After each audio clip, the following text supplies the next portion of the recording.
A escalada no Oriente Médio parece que a guerra está de alguma forma se aproximando e que os Estados Unidos e o Irã podem acabar se confrontando depois de todas essas negociações, a segunda rodada de negociações.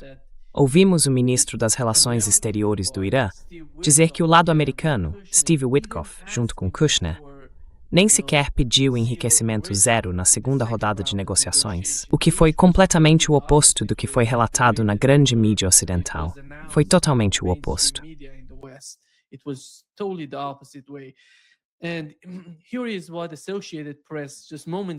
E aqui está o que a Associated Press informou há poucos momentos, antes de entrarmos nesta transmissão ao vivo. O Irã chegou agora à conclusão de que a única maneira de interromper esse ciclo de guerra é derramar sangue e causar danos significativos aos Estados Unidos e a Israel, mesmo que isso tenha um preço muito alto para eles próprios. Será muito difícil para o governo Trump realizar um ataque único e definitivo contra o Irã desta vez, porque os iranianos responderiam de uma forma que poderia tornar um conflito total inevitável. Embaixador, qual é a sua opinião sobre a situação atual entre o Irã e os Estados Unidos? What is, Ambassador, on the current situation between Iran and the United States? Well, I take the statement that. Bem, interpreto a declaração de que o Sr. Witkoff e o Sr. Kushner não pediram enriquecimento zero como um sinal de que eles estão apenas enrolando o Irã nas negociações. Eles não têm intenção de chegar a um acordo. E observo que as discussões iniciais entre os Estados Unidos e o Irã foram sobre a pauta das negociações. Na verdade, não havia negociação acontecendo em lugar nenhum. Assim, os Estados Unidos, a pedido de Israel, declararam que não haveria negociações a menos que todo o programa nuclear do Irã fosse abordado, as forças de mísseis e as capacidades de autodefesa do Irã, bem como a relação do Irã com os movimentos de resistência no Levante, ou seja, o Hamas, o Hezbollah e os Houthis no Iêmen.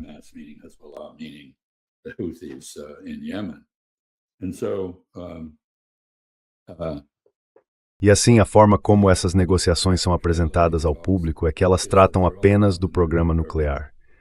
Está bem claro que o programa nuclear não é realmente o foco, e não é o foco nem da política israelense, nem da política dos Estados Unidos sob Donald Trump. O verdadeiro objetivo é a incapacitação do Irã, a eliminação de sua capacidade de autodefesa, sua subordinação a Israel e aos Estados Unidos. Acho que há uma diferença. Os Estados Unidos provavelmente ficariam satisfeitos sob Donald Trump em reduzir o Irã ao status da Venezuela, mas Israel preferiria reduzi-lo ao caos que hoje é a Síria. E então as pessoas estão perguntando, afinal, quais são as chances de uma guerra?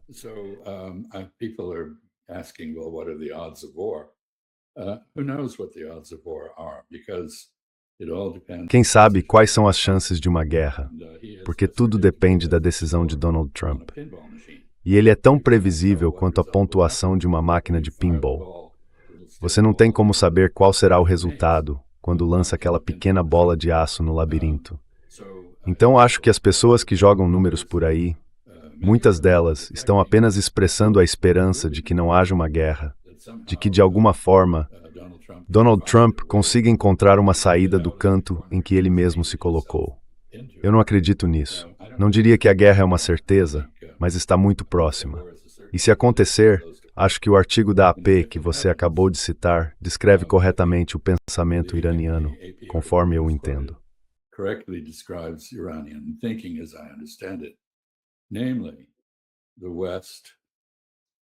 Ou seja, o Ocidente, os Estados Unidos, a Grã-Bretanha e Israel representam uma ameaça existencial à República Islâmica. E uma ameaça existencial à República Islâmica será respondida por ela com uma ameaça existencial a Israel e com sérios danos aos Estados Unidos. Até agora, o Irã basicamente tem estado disposto a aceitar provocações e ataques, respondendo apenas de forma limitada. Por exemplo, na Guerra de Junho, pelo que entendo, houve uma troca de sinais entre os Estados Unidos e o Irã, e os Estados Unidos convenceram o Irã de que realizariam apenas um ataque muito modesto e simbólico contra instalações nucleares.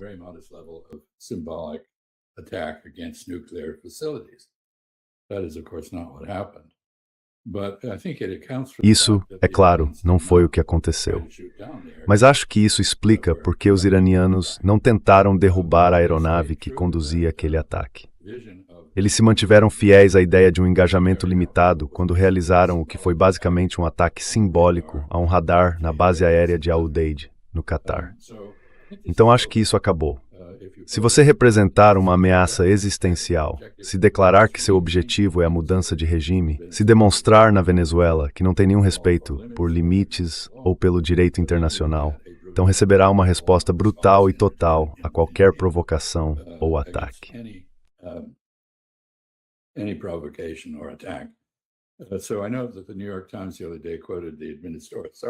Então eu sei que o New York Times outro dia citou o o Wall Street Journal, publicou uma matéria dizendo que o governo Trump esperava um ataque limitado, algo como um dentro, um fora, contra o Irã, mas estava preparado, caso isso não funcionasse, para uma guerra de atrito.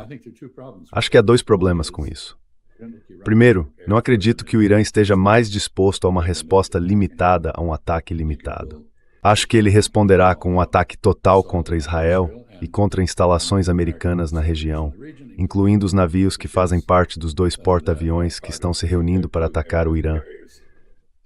Um deles aparentemente ainda não chegou. O Gerald Ford ainda está a caminho do leste do Mediterrâneo. Mas o Abraham Lincoln está posicionado ao largo do Mar da Arábia.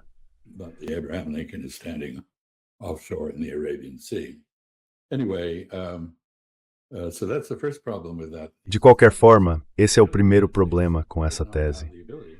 O segundo é que os Estados Unidos realmente não têm a capacidade de conduzir uma guerra de atrito de forma eficaz. E se entrarmos em uma guerra desse tipo, como aconteceu na Ucrânia, veremos que nossa capacidade de realizar operações militares em outros lugares, por exemplo, a defesa de Taiwan contra a China, será reduzida a um ponto em que não conseguiremos cumpri-la. Gostaria também de destacar que temos 11 porta-aviões, 3 estão no mar e 8 em reparo.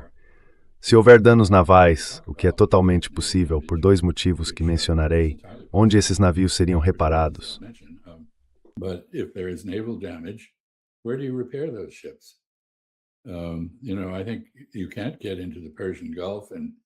Sabe, acho que não dá para entrar no Golfo Pérsico e ir até o Bahrein sem presumir que o quartel-general da 5ª Frota que fica lá será um dos alvos que o Irã vai atacar. O Bahrein é membro dos chamados Acordos de Abraão e abriga forças americanas voltadas contra o Irã. Então acho que é um alvo lógico. Não sei como os Estados Unidos conseguem lidar com capacidades tão limitadas de construção naval hoje em dia.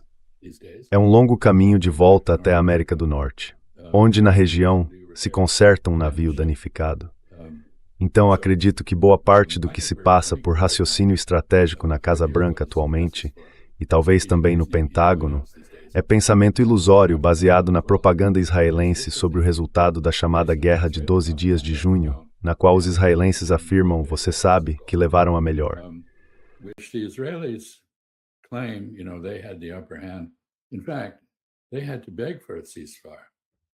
Na verdade, eles tiveram que implorar por um cessar-fogo, porque suas defesas haviam sido completamente penetradas. Acho que cerca de 480 prédios foram destruídos em Israel por mísseis iranianos. Isso não é algo pequeno, e aconteceu em circunstâncias nas quais o Irã mirava com muito cuidado em alvos de inteligência e militares, em vez de civis, com exceção de alguns portos. Portanto, acredito que as suposições do lado americano, ao entrar nessa guerra, são altamente questionáveis. Acho que o Irã tem uma capacidade muito ampla de retaliar contra um ataque. Ele não vai se conter, na minha opinião. Não vai tolerar o que tolerou antes. Então o artigo da Associated Press que você citou está, na minha visão, correto.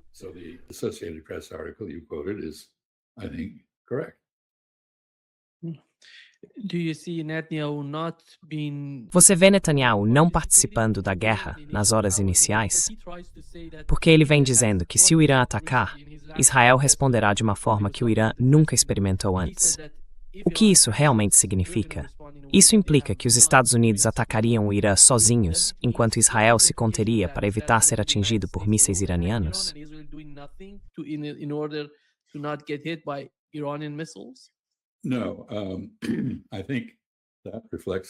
Não, acho que isso reflete um pensamento ilusório da parte do Sr. Netanyahu. Ele gostaria que os Estados Unidos conduzissem a guerra enquanto Israel ficasse de lado e colhesse os benefícios. Mas isso não é possível. O Irã não vai entrar nesse jogo. O Irã deixou muito claro que, se for atacado por Israel ou pelos Estados Unidos, retaliará com toda a força contra Israel. Então esse é o tipo de manobra política habitual pela qual Netanyahu é famoso. Ele está assegurando ao público israelense que Israel está protegido pelos Estados Unidos, que os americanos farão o trabalho pesado e que não haverá problema algum e assim por diante. Mas nada disso é verdade, e acho que os israelenses mais inteligentes sabem disso. Eu simplesmente não dou nenhuma credibilidade a isso. Acho que Israel estará envolvido nisso desde o início. I think Israel will be in this very early on. The real question is, A verdadeira questão é, para usar uma analogia com a guerra nuclear, existe algo chamado lançamento sob alerta, o que significa que você não espera que os mísseis ou aeronaves que vêm em sua direção realmente o bombardeiem. Você revida imediatamente assim que eles decolam. Então a questão é, o Irã responderá a movimentos no ar ou no mar, a lançamentos de mísseis, imediatamente, em vez de esperar? Acho que a resposta provavelmente é sim. Não sabemos quantos mísseis de vários tipos o Irã possui, mas o Irã tem algumas armas. Deixe-me fazer 2 pontos aqui. Primeiro, o Irã claramente se beneficiou da chegada da tecnologia chinesa, tanto de novos sistemas de radar, capazes de detectar aeronaves furtivas, quanto de uma versão chinesa muito formidável do sistema russo de defesa aérea e antimísseis S-400. air defense, missile defense system. But Iran has its own capabilities. Mas o Irã tem suas próprias capacidades. Seus mísseis são muito precisos. Alguns deles, acredito, são guiados terminalmente, o que significa que podem atingir alvos em movimento, como porta-aviões. O Irã possui um míssil torpedo supercavitante, acho que é chamado de Hut em Farsi, que significa baleia. Aparentemente é semelhante a algo que os russos produziram chamado Shkval, e viaja a cerca de 480 km por hora debaixo d'água. Não é fácil detê-lo. É de se imaginar que o Irã tem implantado submarinos com essa arma nas proximidades do Estreito de Hormuz e talvez até mais longe. Portanto, acho que isso não é tão simples quanto Donald Trump, que está cheio de si após o sucesso na Venezuela, parece acreditar. Himself after the Venezuelan success may believe. Venezuelan success, I hesitate to call it a success. Eu hesito em chamar isso de sucesso, porque foi essencialmente um ataque criminoso a um país soberano, um golpe de Estado orquestrado pelo vice-presidente contra o presidente que foi sequestrado. Então isso é um sucesso? Não tenho certeza. Mas não acho que será tão fácil encontrar e sequestrar a liderança no Irã. Israel, na prática, fez isso em seu ataque em junho. Decapitou grande parte do aparato militar iraniano, mas o fez com pessoas que já estavam infiltradas no Irã, não com aviões ou mísseis. Fez isso com espiões e agentes em solo. Esses espiões e agentes foram capturados. Não acho que Israel tenha mais essa capacidade. Então isso é um desastre prestes a acontecer. This is a mess waiting to happen. Yeah. In your opinion, Donald Trump Na sua opinião, Donald Trump tem algum tipo de limitação para atacar o Irã, especificamente uma limitação de tempo? Por exemplo, ele vai atacar o Irã neste fim de semana? Ele estava falando sobre dar aos iranianos uma espécie de prazo, 10 dias. Em 10 dias, vocês vão responder. Como você vê isso? Como você vê a situação internamente? E como devemos interpretar isso?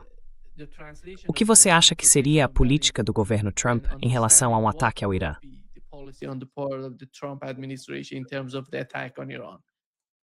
I think they'll attack as soon as they're ready. Acho que eles vão atacar assim que estiverem prontos, ou seja, quando Gerald Ford e companhia estiverem posicionados. Houve uma enorme ponte aérea, amplamente documentada pela mídia internacional, de munições, sistemas de defesa aérea, F-35s, F-20s, todo tipo de aeronave para a região. A Jordânia está cheia dessas aeronaves, além de outras. Há rumores de que elas também foram enviadas para o Azerbaijão ou a Armênia, quem sabe. E, presumivelmente, o Iraque está disponível, embora o governo iraquiano se oponha a isso. Even though the Iraqi government would oppose this. É claro que uma das prováveis consequências de uma guerra entre os Estados Unidos e o Irã é que as milícias iraquianas alinhadas com o Irã tomarão medidas contra o exército americano.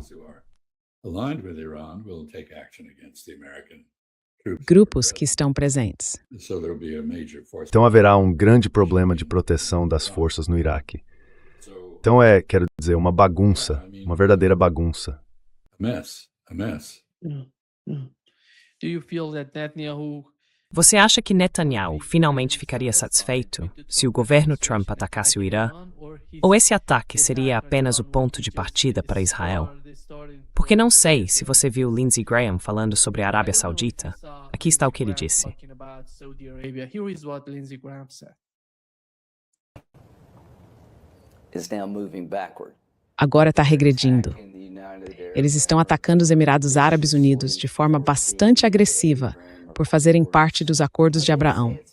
Dizem que é por causa do Sudão e do Iêmen, mas não há um bom motivo para isso. Você pode ter disputas sobre o Sudão e o Iêmen, mas eles estão basicamente declarando guerra.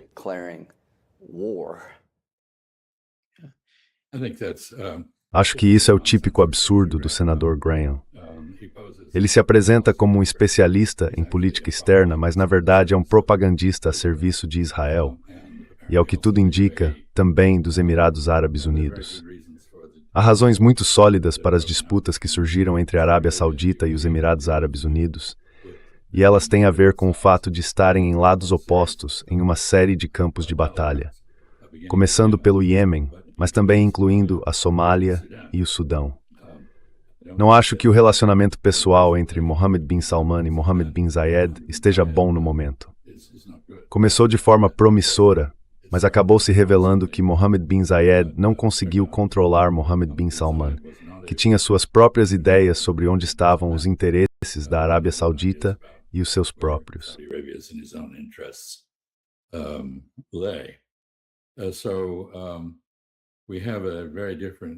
Portanto, temos uma abordagem muito diferente em relação aos assuntos regionais em comparação com esses dois países. A Arábia Saudita é basicamente conservadora, prefere o status quo. Ela reconhece governos estabelecidos e os apoia. Já os Emirados Árabes Unidos não gostam do status quo. Preferem apoiar movimentos insurgentes ou de oposição em lugares que vão da Líbia à Somália e também no Sudão e no Iêmen. É um praticante conhecido da Realpolitik, mas acredita que sua segurança depende mais de desestabilizar do que de estabilizar os países ao seu redor.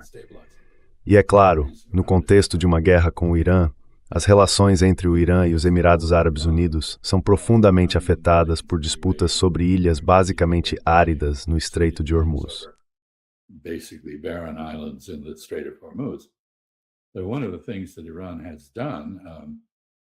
Uma das coisas que o Irã fez, claramente como um sinal relacionado ao que eu considero negociações falsas entre o Irã e os Estados Unidos, foi fechar parte do Estreito de Hormuz apenas para mostrar que pode fazer isso.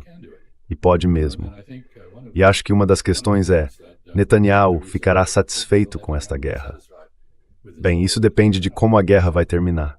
Ela pode acabar com Israel devastado e os iranianos tomando território dos Emirados Árabes Unidos, que atualmente está em disputa. Em outras palavras, se você quebra as regras, não espere que o Irã as siga.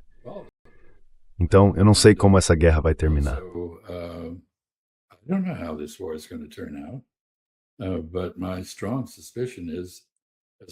Mas minha forte suspeita é, como eu disse desde o início, que ninguém vai gostar do resultado. E é muito improvável que Netanyahu fique satisfeito com isso, porque não vai provocar a desintegração do Irã, nem vai trazer qualquer tipo de mudança de regime que seja positiva do ponto de vista israelense. Se houver uma mudança de regime, é provável que ela seja ainda mais anti-israelense e anti-americana do que a própria República Islâmica tem sido. Então, acho que esta é uma guerra tola. E a autoconfiança excessiva do governo Trump me faz lembrar, Nima, não sei se você sabe, que em 1914, quando o exército alemão atacou a Bélgica, um estado neutro, para chegar à França, o Kaiser Guilherme tentou fazê-los parar, cancelar o ataque. Ele não aprovava aquilo. Fazia parte do plano desenvolvido pelo Estado-Maior-General alemão.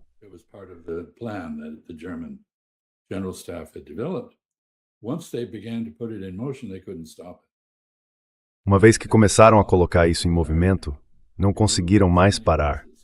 E acho que há muita semelhança agora. Você desloca tantas forças contra o Irã para a região, e algo acontece, e o movimento começa. Não acho que seja possível detê-lo. Acho que a situação se desenrola. E se levar, não sei, 10 dias, 2 semanas, os Estados Unidos ficarão sem munição, talvez com alguns navios que possam ser reparados, talvez com outros no fundo do mar. É claro que o Irã também será gravemente atingido. E Israel, acredito, será devastado em um nível que nunca experimentou. Israel teve o luxo da dominância militar na região e o luxo de inimigos armados apenas com armamento leve, que não tem forças aéreas, que não tem defesas aéreas. O Irã é de fato um inimigo muito diferente, como já demonstrou. Iran is a very different enemy indeed, as it has shown.